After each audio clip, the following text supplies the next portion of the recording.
What is up, everybody? Keith, aka Gator Guy 231, and we are back for another day of college football. Recording this on a Friday night, not way too early on a Saturday morning, so I'm excited to get this out to y'all a little bit earlier than normal. Thank you all for coming back. It's been an awesome ride with college football, and the results have been phenomenal too.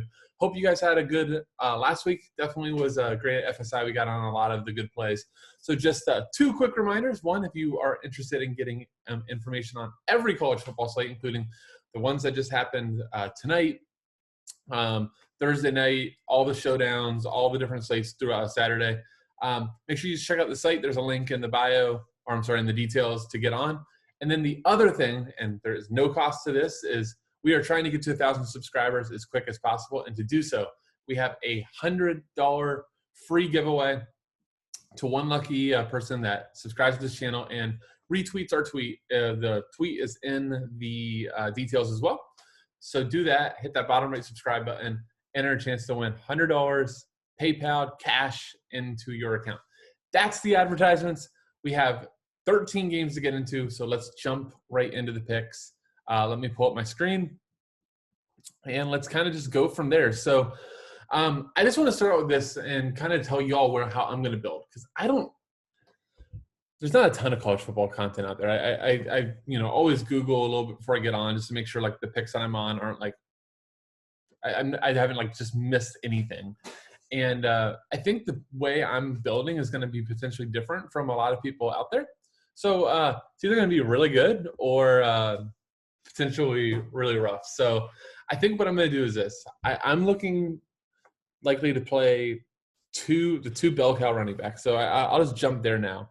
I think Breece Hall and Etienne are in just unbelievable spots and opportunities to have 35, 40-plus DK points, and I kind of want to lock it in. So Breece Hall goes up against Kansas, who's one of the league's worst rush defenses. Hall is potentially in the Heisman Trophy race. He's just statistically been the best running back in college football, so I love him. And then Travis Etienne, as you probably know, Trevor Lawrence is out with COVID. I'm very interested in the backup, who I'm going to need to look at his name to even get close to saying it right. You guys can mock me if you'd like. But I think they're going to have to lean on Travis Etienne. He's a great receiver too. So, we know a lot of backup quarterbacks love the check down. So, and Boston College is, a fine matchup. So Etienne's, one of the most explosive players in college football. So I want to play both of them. That's obviously a massive amount of my salary. So that's what, $17,000. So we're close to, 35% of my salary use, 40% of my salary use. So I'm going to be going over a lot of values to get there. And I hope that that's right. So let's kind of just jump right into it, as we always do, and we'll go position by position and just kind of a quick overview of the play. So love Sam Ehlinger always, but if I'm going to be spending up for running back, there's no chance I can pay $10K for quarterback. I do think it's an interesting spot. I think because of his price, he might go overlooked. Oklahoma State's defense has actually been decent. But, I think Sam Ehlinger honestly has the highest floor in all of college football. It's just, an opportunity cost thing. So quarterback, you can always find guys, I feel like, that are going to get 20 to 25 DK. Running back, that's not nearly as easy, or receivers. So, I'd like to normally try to spin down a little bit on quarterback where I can and up in other spots. So same could be said for Brady White. Actually, Cincinnati's defense is way too good. I wouldn't even call Brady White in play. There's the big out for Trevor Lawrence.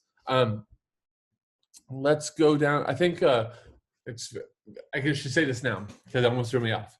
Draftkings, I have no idea what they're doing. They still haven't updated logs in like 4 or 5 weeks. So I think that's a huge advantage if you're paying attention. Obviously, if you're watching this video, it means that you're out there seeking information, so you're already ahead of your competition. Let's keep using this to our advantage while we have it. So I'm going to make sure it's named Hendon Hooker. It's been a phenomenal runner and passing, like last week versus Wake Forest, which sunk me. Like I had some really good sweats. I had Hooker everywhere. I just loved the spot versus Wake Forest, and Virginia Tech was a big letdown.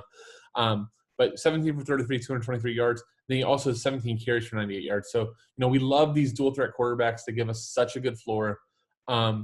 This game is one of the higher totals on the slate. So I think that obviously Hooker's very in play, but just 8,800 is really tough. I already gave you guys my strategy. So all these quarterbacks at the top, I'm just not going to be there. Ritter, if I was here, I think I love. Corral, both of them are great plays. So if you're going a different route, honestly, I think that I would skip the top route and I would go for Corral or Ritter. Ritter is similar to Hooker. The fact that he has huge rushing upside. Corral's shown the willingness to use his leg, and Mississippi's one of the best offenses in the nation, not just the SEC, and Vanderbilt's just been terrible. So I think those are all very good plays. Cunningham, fine play as well. Let's avoid Finley. He didn't look that great.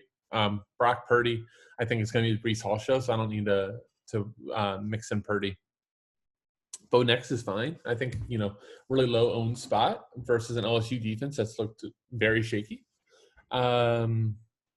Let's get to the guy that I'm very interested in, is Spencer Sanders from Oklahoma State. So we know that Texas defense has been rough all season.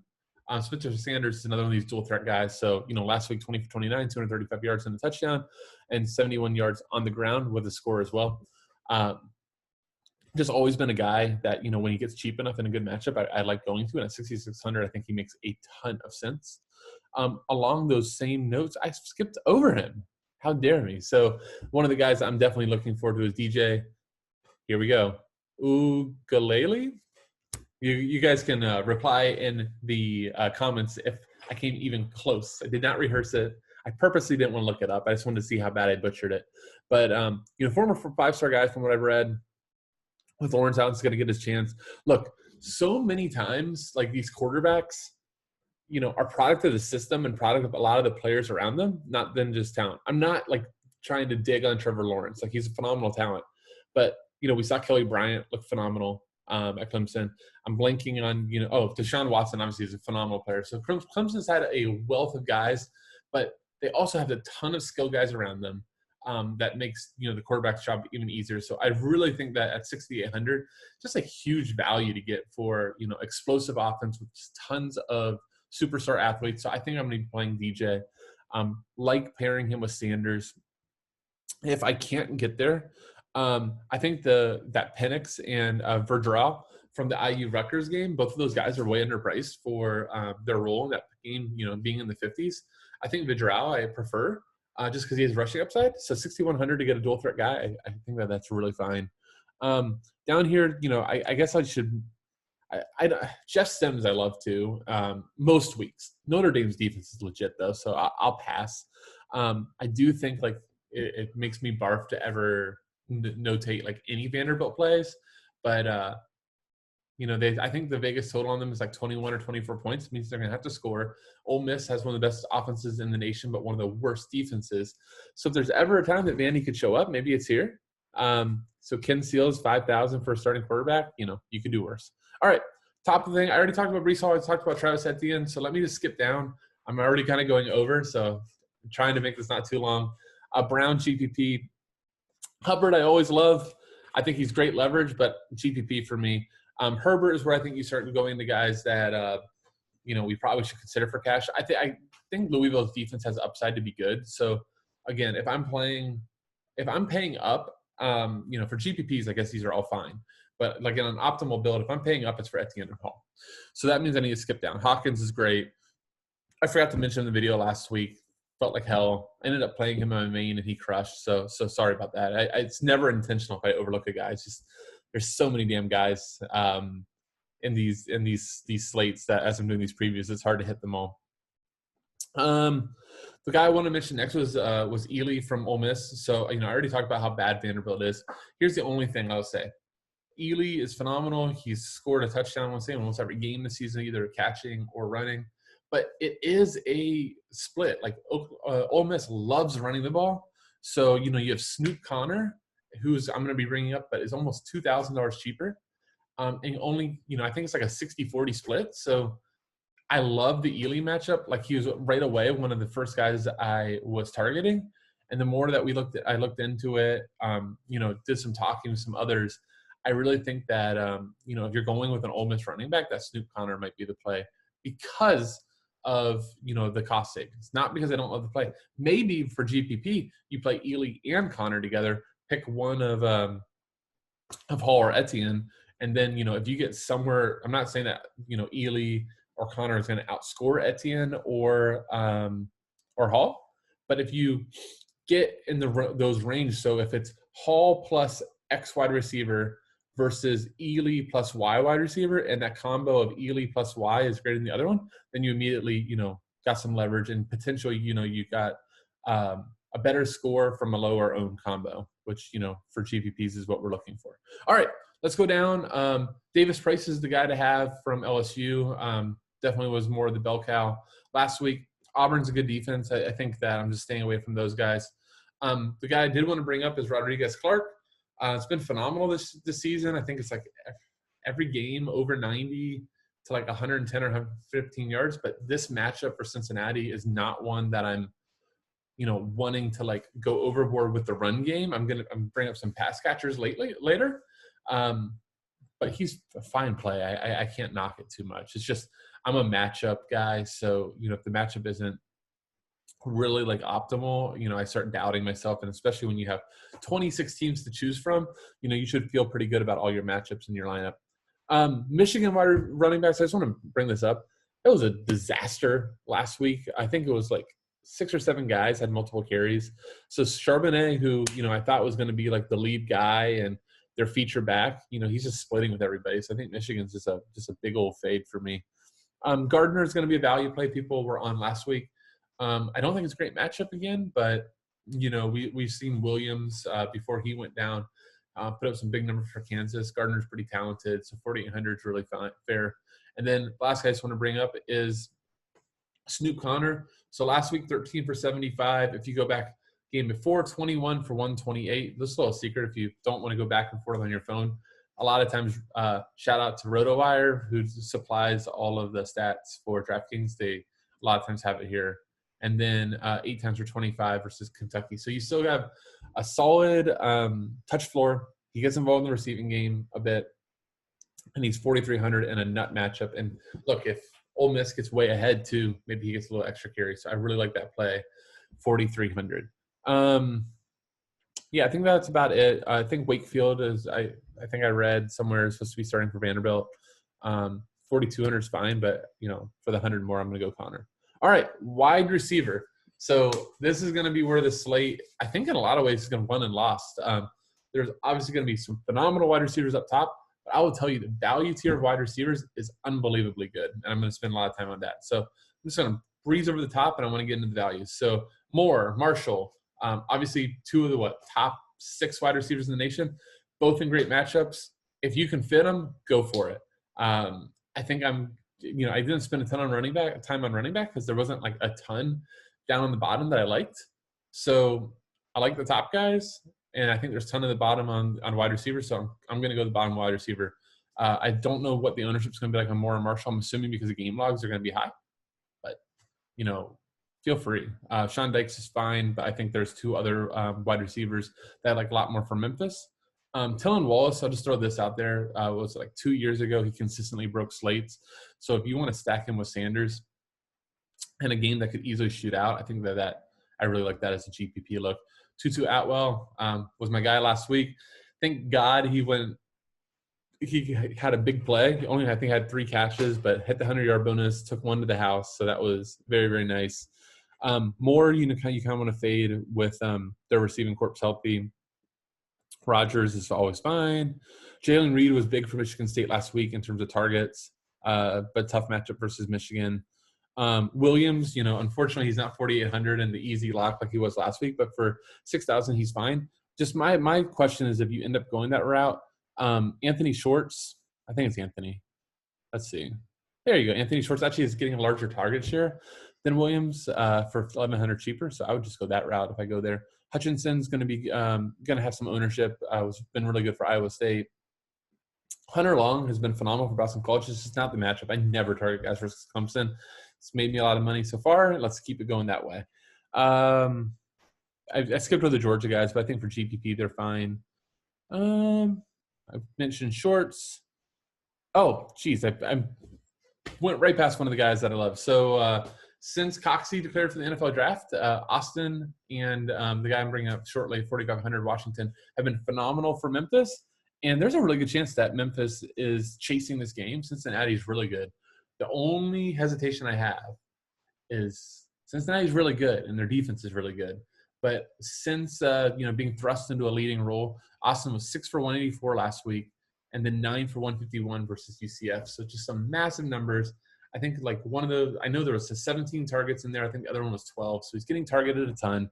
We know Memphis throws the ball, a lot too. So I think 5,900 is a very soft price. I expect Austin to be really popular, but have huge upside as well. So let's go down now. I'm going to go over a couple of the other values I like. Jake Smith, he killed us a couple weeks ago, but he's always going to be one of the guys Ellinger likes. So I think that's fine. But where I want to start it out is Washington from Memphis as well. So here's where the fear gets in, right? You could potentially have a lineup with Washington, and my God, I'm blanking on his name. The guy just broke down at 5,900. You could be playing both Memphis wide receivers in a tough matchup. I still think that they both get there, even though the matchup's not in their favor. The only way they maybe don't get there is if like they go up 21-0 and they are trying to grind clock. But if they're down, I think even if it's going to be tough for them to have huge plays, just the way that they're priced, the volume and the targets are going to get them there. So Taj Washington 4,500. I really like. A few more down here. It's just going to get quite loaded. So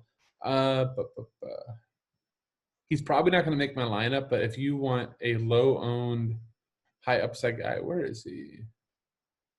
Gilbert is one of the highest rated tight end recruits ever playing at LSU. Had a really good start to the season. Wasn't that great last week, but smart coaching staff. I don't know what I feel about Orgeron, but anyhow, you would think a smart coaching staff is going to get one of their superstar athletes involved, so they need to get Eric Gilbert involved versus Auburn. So Ty Frofagel, I think I'm saying his name right, 10 targets last week, at 4,100 and a good game environment. So I think that makes a lot of sense. 4,100 is a really nice price. Charlie Kohler, he has been Purdy's like go-to guy now for a few years. So big time red zone target, plays tight end for Iowa State. Couple touchdowns I know for sure this season, 5 for 54 last week. So, solid floor, good matchup. Iowa State's going to score multiple touchdowns here. So good shot that we get Kohler into the end zone.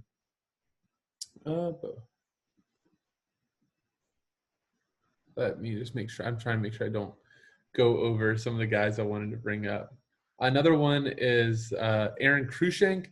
He finished with, let's see if they have it. I didn't write it down. I think it was like 7 or 8 targets last week for Rutgers. 3,800 is a really, really nice look as well. Just give me a second. I'm going to while I'm doing, I want to make sure that I'm not missing any of these other good ones for you guys. So I'm pulling up my little grid that I made. Kohler, Freifogel. Oh, the last guy I wanted to bring up that I did go past is on the Cincinnati side of the ball. Because, look, we like Memphis. Well, we love games that Memphis are in because they don't play defense and they score a ton. So we might want to bring it back. Alec Pierce was supposed to come in the season as Cincinnati's number 1 wide receiver. Started the year injured. He's 4,200. Caught 3 for 22 last week versus SMU. I think as the season gets along, he could very easily get back up into the 6-7K range. So might be a really good buy low spot. 4,200, no logs. You're maybe talking about a few percent owned. Definitely going to have a lineup where I play him. So I think that's a good cheap GPP play. All right, guys, that'll do it. A lot of picks in there. I really do hope this helps. Thank you so much again for the support. If you haven't already, bottom right of the screen, subscribe button. Please help us get to 1,000. Would love nothing more than to finish this all out, getting to 1,000 subscribers this weekend. So thank you for support. Once again, Keith, a.k.a. Gator Guy 231. Good luck. See ya.